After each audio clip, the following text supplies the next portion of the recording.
Inconceivable. Inconceivable. Inconceivable. Inconceivable.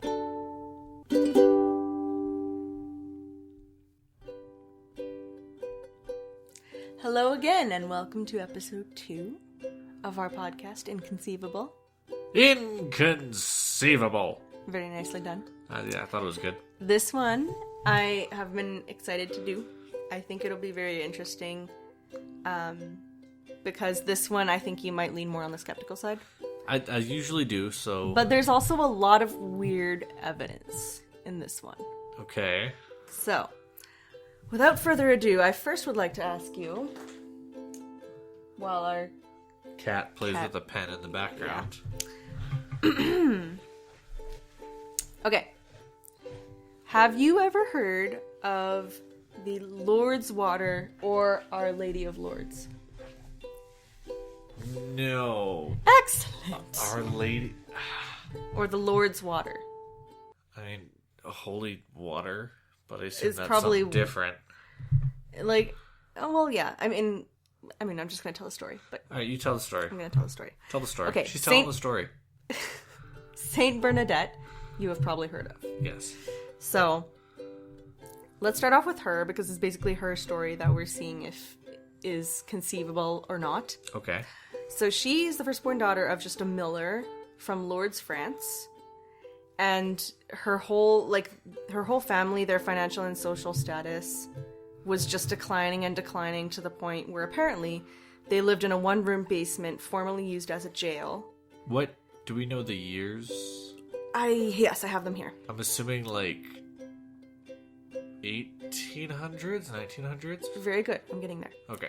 So, one-room basement formerly used as a jail where they were housed for free by her mother's cousin.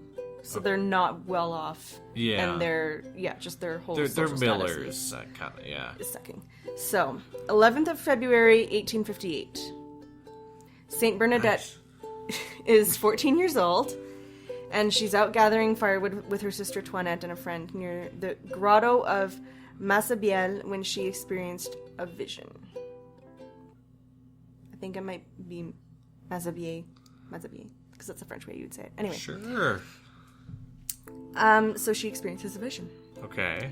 And while the other girls crossed the stream in front of the grotto and just kept walking, Suberus, I guess that's the friend. Someone stayed behind looking for a place to cross where she wouldn't get her stockings wet. Okay. She sits down to take her shoes off in order to cross the water, and she's lowering her stocking when she hears this kind of rushing wind sound. Okay. But there's no wind and, nothing's moving. Interesting. So a wild rose in a natural niche in the grotto is the only thing that does move. And from the there's this darkened area, like an alcove behind it. And apparently the vision was a dazzling light and a white figure. Okay. And this is the first of 18 visions, apparently, that she refers to as just a small young lady. For starters. She doesn't know who she's seeing, she just says, I'm seeing a young lady. Okay. And her sister and her friend say to everyone else that they didn't see anything. They did keep walking, apparently. So, I don't know. I think Suberus might be their last name. I don't know. Anyway. She doesn't know. 14th of February, after Sunday Mass. Subidu? Yeah, I'm gonna assume that's the last name of Saint Bernadette at this point. With her sister Marie and some other girls, they go back to the grotto. Okay. Don't look at me like I'm crazy. I'm getting there. It's gonna get interesting. Alright. So she automatically, when they get there, just kneels down, saying that she sees another apparition, and she falls into some kind of weird trance. Okay. So one of the girls throws holy water at the niche, and another one throws a rock that shatters on the ground, and the apparition disappears. On their next visit on the 18th of February, Saint Bernadette says that the vision asked her to return to the grotto every day for a fortnight, which for those of you who don't know, I believe is 2 weeks. This period of almost daily visions came to be known as the Holy Fortnight. Okay. So initially her parents, and especially her mother, are kind of embarrassed about these claims and they try and forbid her from going. And this supposed apparition didn't identify herself until the 17th vision, so the second to last. And the townspeople believed she was telling the truth and thought she was seeing the Virgin Mary, which is interesting. But she never made the claim that it was Mary. She just said, I'm seeing a young lady. She describes her as wearing a white veil, a blue girdle, and with a yellow rose on each foot. Which, as I've told you in the past, white and blue together pretty much means the Virgin Mary. That's just pictures how of Mother Teresa and all that. It's just kind of the genuine. It's how she's always depicted in images and statues, and in particular, apparently, the where is it? Oh no, she's lost it. It's gone. It's gone my forever. thing scrolled. So, description of any statue of the Virgin in a village church, quote unquote. Okay. Is what that seems to match, even though she doesn't ever claim that I saw Mary. Yeah. She just says I had a vision. Anyways, so her story causes a bit of a sensation among the townspeople who, like I said, believe her, even though her parents are kind of embarrassed. They become a bit more divided on their opinions as the visions go on. And some think that she has a mental illness, and they even start talking about putting her in an asylum. Yeah. So, that sounds about right. So that's kind of where my head was going, to be honest. Yeah. Anyways, 25th of February, she explained that the vision told her to drink of the water of the spring, wash in it, and eat the herb that grew there as an act of penance. So this vision tells her, this is the spring where I want you to drink and wash. Okay. And apparently points out the exact spot. Okay. So anyways, to everyone's surprise, the next day the grotto isn't muddy and kind of blech, but there's this clear water flowing in this natural spring now. Okay. I know you're skeptical. I am. But this is apparently now something that multiple people are witness to. They don't believe in her claims of these visions, but they do see that all of a sudden this spring looks cleaner. Okay. Anyways, 2nd of March. At the 13th of the alleged apparitions, she tells her family that the lady said that a chapel should be built and a procession formed. Her 16th claimed vision, which she stated went on for over an hour, was on the 25th of March, and according to her account during the visitation, she asked the woman for her name, and the lady just smiled back, and she had to repeat the question several times before the lady finally, oh my god, I can't talk. She finally says, I am the Immaculate Conception. Okay. Which is Mary, yeah. So some of the people who interviewed her after thought that she was, just, making it up, or she was crazy, or simple-minded, or whatever. Yeah. Despite being rigorously interviewed by officials of both the Catholic Church and the French government, and she continued to stick consistently to her story. She never changed it. Yeah. So there's that.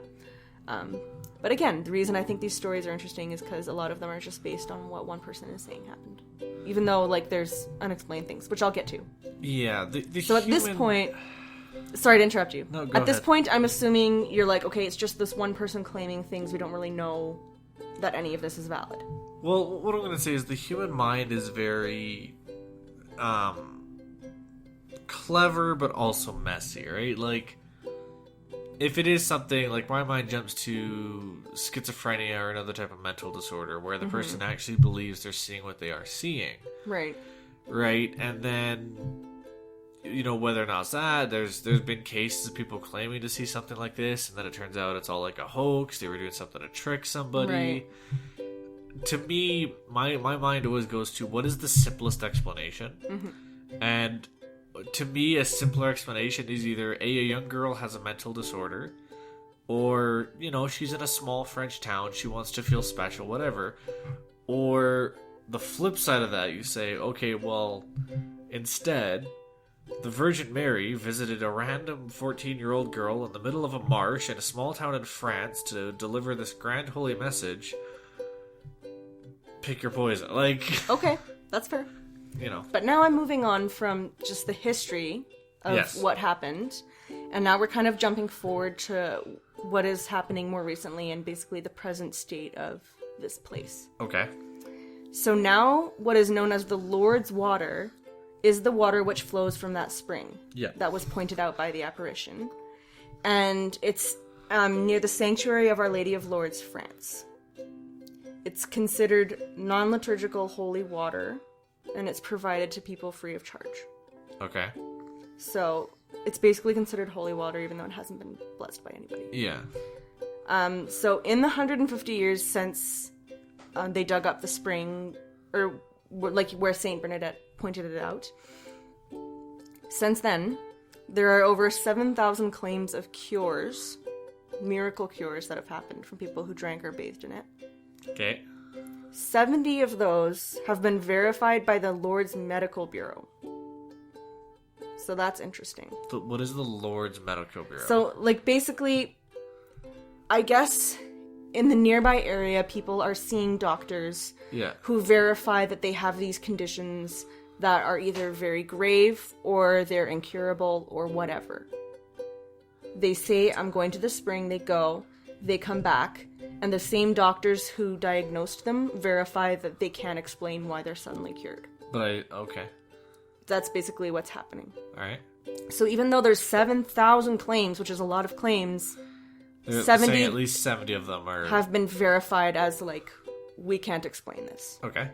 Quote-unquote inexplicable is what I have written here. Alright. So, the Catholic Church claims that these are after extremely rigorous scientific and medical examinations, right? So, that's what the Church is saying, but the actual Medical Bureau is just saying, you know, we can't explain it. Yeah. So, yeah.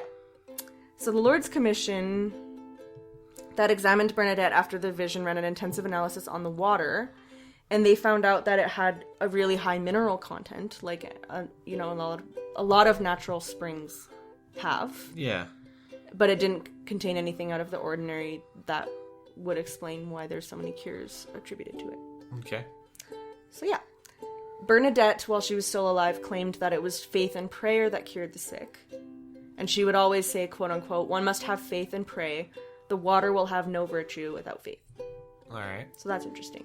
So I was trying to find accounts of people who are complete non-believers, and they have tried everything else, and nothing has worked. Yeah. And they say, okay, I'm a total skeptic, but I'm going to go try and see if this will work without faith.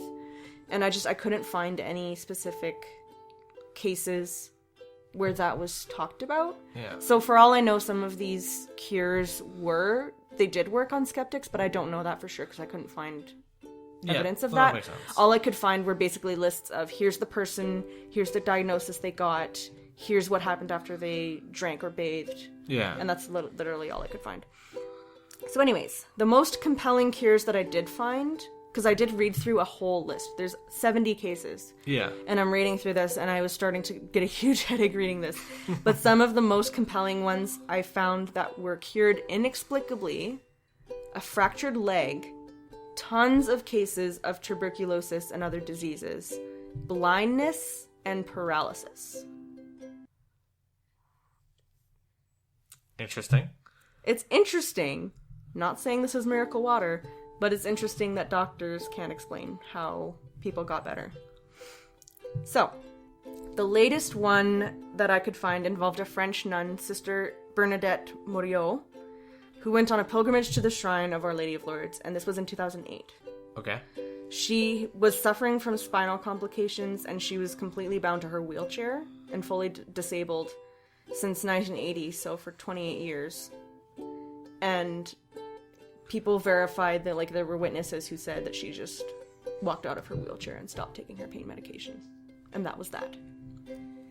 Interesting. So interesting, yes. I'm still a skeptic, Yeah. but I don't have answers for everything, right? But Yeah, I mean, if these doctors don't, then... for some of these, like, I could make arguments, whether correctly or incorrectly, for a bunch of different things. You could say, like, well, they're doctors that are either, you know, with the Catholic Church or whatever, maybe they're trying to get more people to come.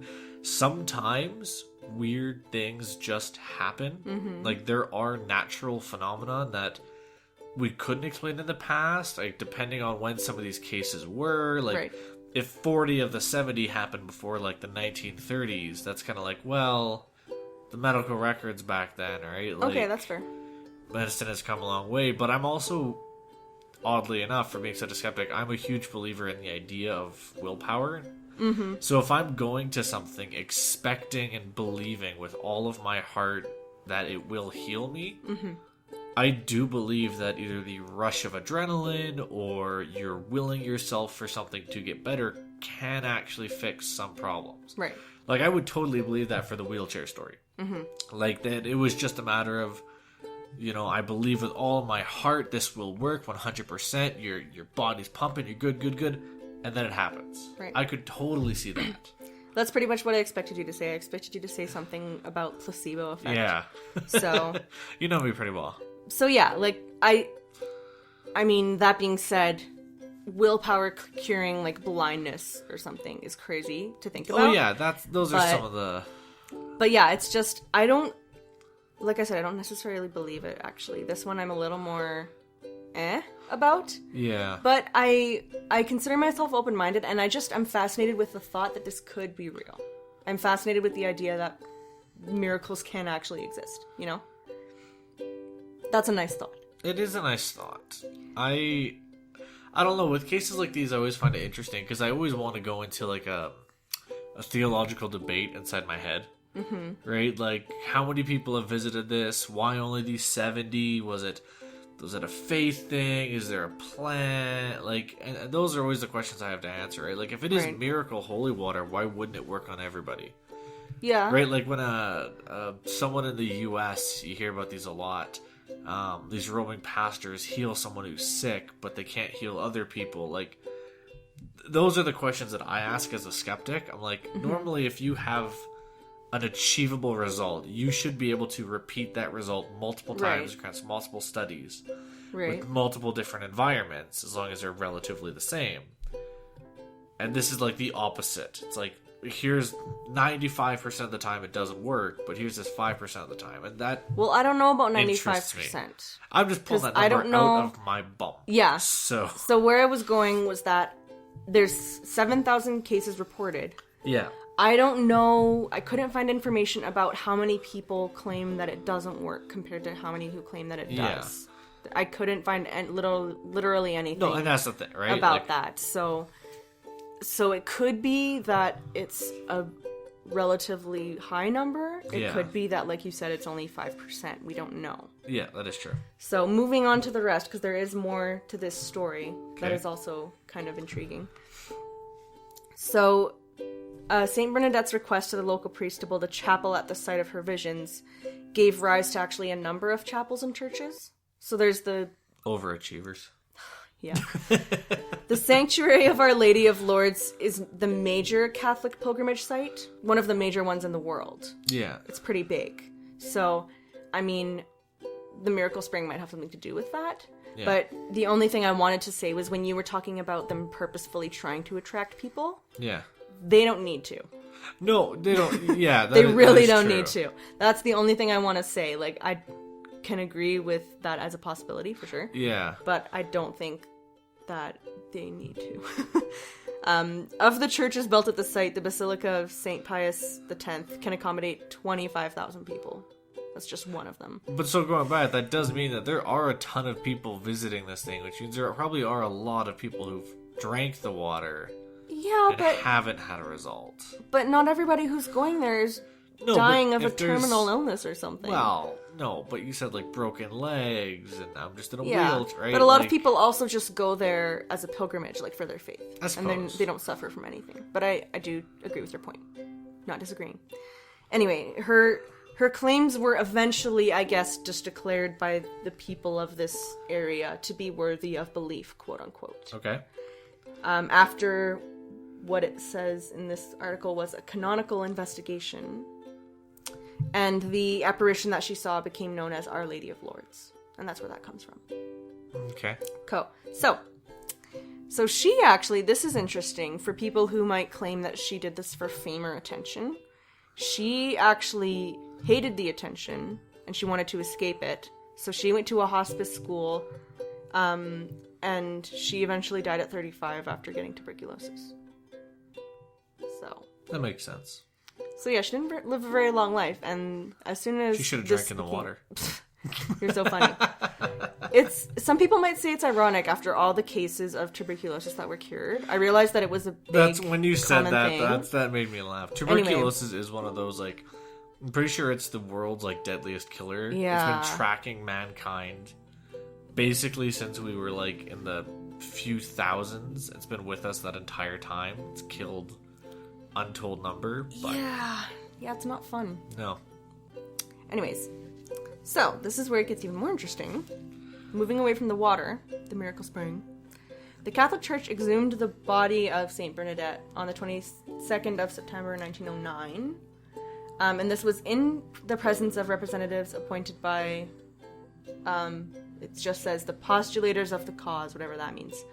2 doctors on top of that, and a sister of the community. So they have a bunch of witnesses, including these doctors and these people. Okay. So they claimed that although the crucifix in her hand and the rosary had both oxidized, her body was incorrupt and preserved from decomposition. Okay. This was cited as one of the miracles to support the fact that she was canonized, to support their claims that her visions were valid and everything. So they do their thing. They wash and reclothe her body and bury her again. They exhumed the corpse a second time, the 3rd of April, 1919. And a doctor who examined the body made these notes, so, quote, "The body is practically mummified, covered with patches of mildew and quite notable layers of salt, which appear to be calcium salts, but the skin has disappeared in some places, but it's still present on most parts of her body." So she's not, completely unchanged. You said salt. But she's mummified. Yeah? Isn't salt used to preserve meats over the winter? I have no idea. I'm wondering if the salt... Again, skeptic brain. I'm wondering if the salt, in a heavily salted area... If anyone knows, feel free to, Yeah. But I don't know if a heavily salted, mineral deposit would preserve flesh, because we used it to preserve meats. Okay, but it wouldn't be in the soil, because she's in a casket. So it would have had to be... you exhumed the body and there were salt all Yes. over. So what you would be suggesting is not that there's salt in the soil, because that doesn't I would make suggest sense. that maybe it leaked in or something like that. Okay. Or something. someone purposefully did that. Yeah. Maybe. I don't know. Maybe it was a ritual or something. Okay, fair. 1925, so moving forward a few more years, they exhumed the body a 3rd time. My God, let the poor woman rest. I know. Jeez. So another doctor publishes a report on this one, and he says he talks not about the fact that the exterior is mummified. He starts to talk about her internal business. Okay. So the state of perfect preservation of the skeleton, the tissues of the muscles, and the ligaments, above all the totally unexpected state of the liver after 46 years. So it's been 46 years at this point. One would have thought that this organ, oh my God, which is basically soft and inclined to crumble, would have decomposed very rapidly or would have hardened to a chalky consistency. Yet, when it was cut, it was soft and almost normal in consistency. I pointed this out to those present, remarking that this did not seem to be a natural phenomenon. So not only is the outside, it's kind of decomposing still, but the inside very is pristine. slowly. And the first time they exhumed her, it was much more dramatic because she didn't look much different. Yeah. And the times after that, they were like, okay, now we're starting to see it. But even the internal organs, you have doctors why is this still not decomposing? So that's interesting. And I even have pictures to show you of the first time or the second time. I can't remember which time. One of the times she was exhumed, people were so surprised that they actually took castings. Yes. Or I don't know how you do it. You make the cast so you can create a fake plaster mold. Like a molding kind of Yeah. thing. Because a lot of saints, I guess, have kind of a casket, like a golden casket that's on display that has, a fake version of their body, not their real body. But anyways, so this... Are you about to show me pictures of a dead woman? Cool. So that is what she looked like. You can't see this, but my face is utter shock and awe. No, it's not. He's completely... Now, is this the 1909 one? I don't remember which one it was where they did... But this is what the fake version looks like. Interesting. And that's the one in the casket. So I'm just showing him the picture of her face in the casket. You can find these on Google. But it's very interesting. That is interesting. So, to finish off the story, since her death, her body has, the word of the people present and these doctors who apparently examined her, they say that she remains internally incorrupt. And then on the 8th of December 1933 is when Pope Pius XI declared her a saint of the Catholic Church. So, yeah. So... Inconceivable. No, right. I think there's... And I always sound like a prick being such a skeptic about things like this. There's been... And this is going to sound odd, right? But this is kind of like... Well, people talk about probabilities of things happening, right? Like getting struck by lightning, whatever. Mm-hmm. You gotta think, there's been 100 billion people on this planet throughout the course of human history. The idea that a woman had visions, which is something that has happened all throughout history, it continues to happen today, and one of them kind of like starts the church, okay, and then the body's intact. There's a lot of things that they do jump out, but I don't think that any one of them is enough to make me like instantly believe. But I'm also super skeptical when I hear healing stories because of the reasons I kind of mentioned. Like, if you have the power to heal, or if something has the power to heal, why would it not heal everyone? Because this isn't like typical thing. Like, not everyone's going to take an Advil and, oh, my leg feels better. Right. But this is a spiritual, magical healing. You'd think it would affect everyone. Yeah. Right? I guess, maybe from the perspective of the people who share this faith. Maybe God doesn't want them healed. Well, I would say that he has they always say he has a plan. Yes. For people. And maybe some people are rewarded for their faith. They're destined to go on to do something. Yeah. And for other people, it's just their time to live with whatever this illness or this injury is and to eventually go to heaven. I suppose. So, I don't really know for sure how they would reason. Like, I was raised Christian, right? Yeah. This is the Catholic Church. But they have their similarities. Aside from traditions and certain nuances and belief systems. But I'm not one of the people who would go on like a pilgrimage to this. I don't really practice that faith actively in my adult life, let's say.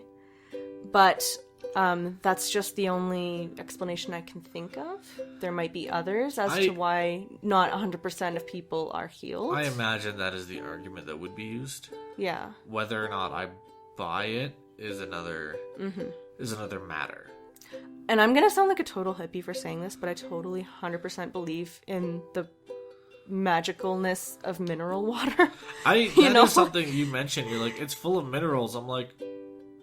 That could be probably decent for you. Like, the amount of people in the 1800s who just needed an orange to cure a sickness, like, it's amazing, right? Like, I'm not saying that this is what happened, but for some of these people, there could have been something in the water that, for whatever reason, repressed the illness or something like that. Like, well, all I know is when I have like a bad cold or something.